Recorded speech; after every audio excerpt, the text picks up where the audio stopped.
For example, so I had 8 cases yesterday, and I knew exactly what we needed, and I kind of looked at the list, and I said, all right, this 17-weeker has 8 grams, and this. So I knew which were the cases that were probably more likely to yield what we needed, and I made my decisions according to that too. So it's worth having a huddle at the beginning of the day, and that's what I do.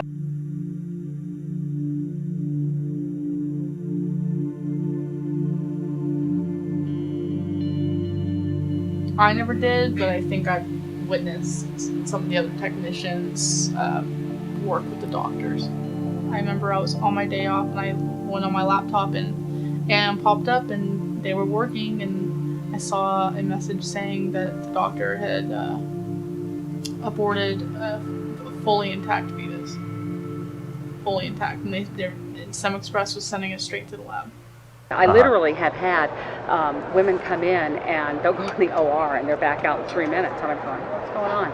Oh yeah, the fetus was already in the vaginal canal whenever we put her on stirrups, it just fell out. Yeah, and so if we alter our process and we are able to obtain intact fetal cadavers, then we can make it part of the budget that any dissections are this, and splitting the specimens into different shipments is this. I mean, it's all just a matter of line items. Usually they want both hemispheres intact with the brainstem, which usually doesn't happen. They'll take like an 80% intact or 70% intact, then you have to contact them and see if that would be okay. Kind of rate-limiting step of the procedure is calvarium. Calvarium, the head is basically the biggest part. Most of the other stuff can come out intact. Right.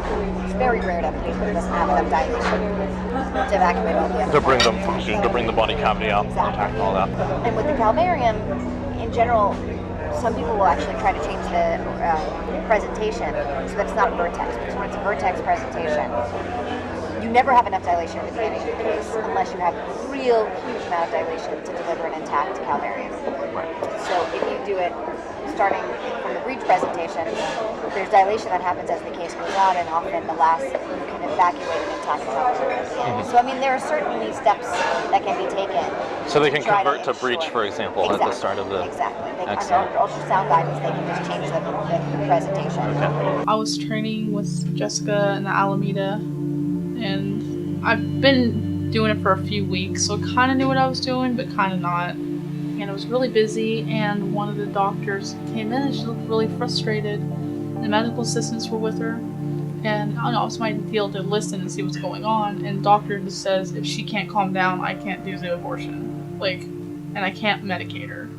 Something like that, and she was just distraught. The other thing that plays a tremendous part in this all is the dilation that you've obtained, and also how cooperative the patient is during the procedure. Finally, the woman, she calmed down, and the doctor went in to perform the abortion. Takes a little while, and I'm in the hallway. I see the jar come out, goes into the path lab, and Jessica, I can hear, is preparing it, rinsing out the jar, rinsing out the linen, the wrapping that catches it, dumping it in the strainer, rinsing it off, putting water in the pie dish, and getting it ready for the doctor. So then I hear her call my name, hey Ollie, come over here, I want you to see something kind of cool, this is kind of neat. So I'm over here, and this is the moment I see it, I'm just flabbergasted. This is the most gestated fetus and closest thing to a baby I've seen. And she's like, okay, I want to show you something. So she has one of her instruments and she just taps the heart and it starts beating. And I'm sitting here and I'm looking at this fetus and its heart is beating. And I don't know what to think. Is there still circulation in the heart once you isolate it? So, there are times when after the procedure is done that the heart actually is still beating. They induce fetal demise at about 20 weeks, 18 to 20 weeks. And so they inject digoxin into the fetus. Right. I was actually going to ask about it because I want to make sure there's no digoxin on my sample. No. Providers who use digoxin use it for one of two reasons. There is a group of people who just use it so that they have no risk of violating the federal abortion ban. If you induce a demise before you do the procedure, nobody's going to say you did a live, whatever the federal government calls it, partial birth abortion.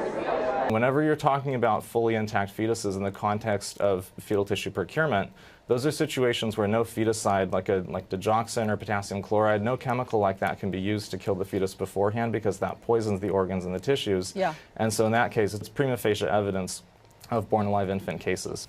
And it's like, you know why that's happening? And I knew why it was happening. It's because the electrical current was, the nodes were still firing. And I don't know if that constitutes it's technically dead or it's alive. It had a face. It wasn't completely torn up. And its nose was very pronounced. It had eyelids. And its mouth was pronounced. And then, since the fetus was so intact, she said, okay, well, this is a really good fetus and it looks like we can procure a lot from it. We're going to procure brain. So, the moment I hear something like, that means we're going to have to cut the head open. So, it's like, okay, so what you do is you go through the face. I'm thinking, no, I don't want to do this. And she takes the scissors and she makes a small incision right here and goes, I would say, to maybe a little bit through the mouth. And she's like, okay, can you go the rest of the way? And I'm like, yes. And I didn't want to do this. And so she gave me the scissors and told me that I have to cut down the middle of the face. And I can't even describe what that feels like. And I remember picking it up and finishing going through the rest of the face. And Jessica picking up the brain and putting it in the container with the media and parafilming it. And she left and she's like, okay, you can clean it up. And I'm just sitting there like, what did I just do? And that was the moment I knew I couldn't work for the company anymore. And it was, even if it's going to be good, if that could have been the cure for some kind of disease, then I wish I still wouldn't have done it. I don't want to be that person. And I remember it was a male. I remember picking him up with the gloves because it was too heavy. The pie dish was this, and he was big, like the pie dish, and I couldn't take it and put it in the strainer and put it in. I couldn't. It was just too big. And I opened the biohazard container, and it's almost full. It's almost full. I'm holding him in my hands. I'm like, oh my god, this is just, what am I doing? And I take him, and I put him in, and I remember he got stuck on the lid. And it turned around, and his buttocks was in the air, and his 2 feet were dangling out, and I remember having to pick each one of his feet up and put him in the container and close the lid. And that was the hardest experience I've had there. I remember holding that fetus in my hands when everybody else was busy and started crying and opened the lid and put it back in. It's just really hard knowing that you're the only person who's ever going to hold that baby. It's weird because I always think of all these scenarios that could happen. I held it, I'm like, man, this could have grown up to be... And I always think about things like that. If this could be a lawyer, this could be a firefighter, this could be the next president. I wonder what...